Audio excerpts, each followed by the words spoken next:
डरावनी गुफा। एक रामपुर गांव में दो मित्र थे। वे दोनों पक्के दोस्त थे। एक का नाम राजन और दूसरे का नाम ललित था।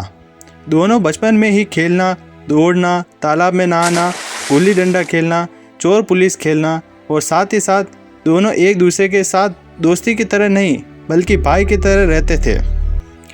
उनके चर्चे पूरे गांव में थे। गांव के लोग भी उसकी दोस्ती को देखकर अपने बचपन के दिन याद करते थे। समय के साथ वे दोनों बड़े हुए। राजन के जीवन में दुख आने लग गया। उसकी तबीयत भी बिगड़ने लग गई। राजन का एक सपना था, वे गांव के लिए कुछ ऐसा करे जिससे मन को शांति मिले।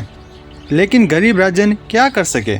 कुछ समय बाद ललित शहर से गांव आया। गांव में आकर अपने दोस्त राजन के बारे में गांव वालों से पूछने लगा। गांव वालों ने बताया कि राजन की स्थिति बिगड़ गई, उसकी तबीयत भी बहुत खराब है। ऐसा सुनते ही ललित को रहा नहीं गया और राजन के घर जा पहुंचा। उसने देखा कि घर के दरवाजे टूटे, खिड़कियां टूटी, चारपाई पर लेटा राजन एक लकड़ी के समान लग रहा था। उसकी आवाज़ बहुत धीमी थी और आंखों से धुंधला दिखाई दे रहा था। राजन ने धीमी आवाज़ से पूछा, कौन हो? ललित रोता हुआ बोला, मैं तेरे बचपन का दोस्त ललित हूँ। ललित ने राजन को उसकी हालत के बारे में पूछा, तेरी यह हालत कैसे खराब हुई राजन? राजन ने बताया, एक साल पहले मैं जंगल में लकड़ी लेने गया था। तब मैंने एक हिरन को अपनी ओर आते हुए देखा। मुझे लगा कोई जंगली जानवर हिरन के पीछे पड़ गया होगा, लेकिन ऐसा नहीं था। जो हिरन दौड़ता हुआ मेरे पास से होता हुआ एक गुफा में चला गया। मैं भी उसके पीछे दौड़ता हुआ उसका पीछा किया।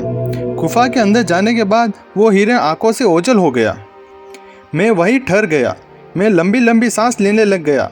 आंखों में अंधेरा छाने लगा। शरीर पसीने से तरबतर हो गया। मुझे समझ नहीं आ रहा था ये क्या हो रहा है। तब एक आवाज़ ने मुझे डरा दिया।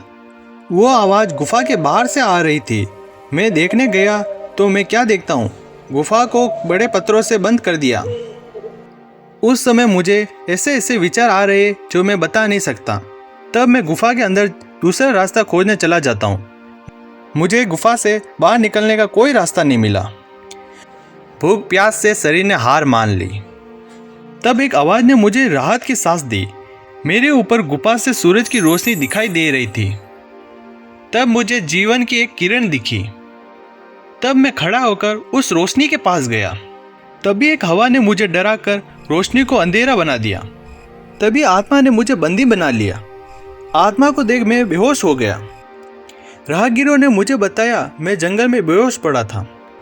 राहगीरों ने मुझे पानी पिलाया और वेद के पास लेकर गए, लेकिन तबीयत में कोई फायदा नहीं मिला। धीरे धीरे शरीर ने भी जवाब देना शुरू कर दिया। लेकिन एक बात की मुझे आज खुशी है, मेरे बचपन का दोस्त आज मेरे पास आ गया। वे दोनों एक दूसरे को देखकर भावुक हो गए और रोने लग गए। इस प्रकार कहानी का अंत होता है और इस प्रकार बचपन का जीवन लोगों को एक आनंद और खुशी देता है। उस समय किसी बात की चिंता नहीं, किसी बात का दुख नहीं होता है। Like, subscribe.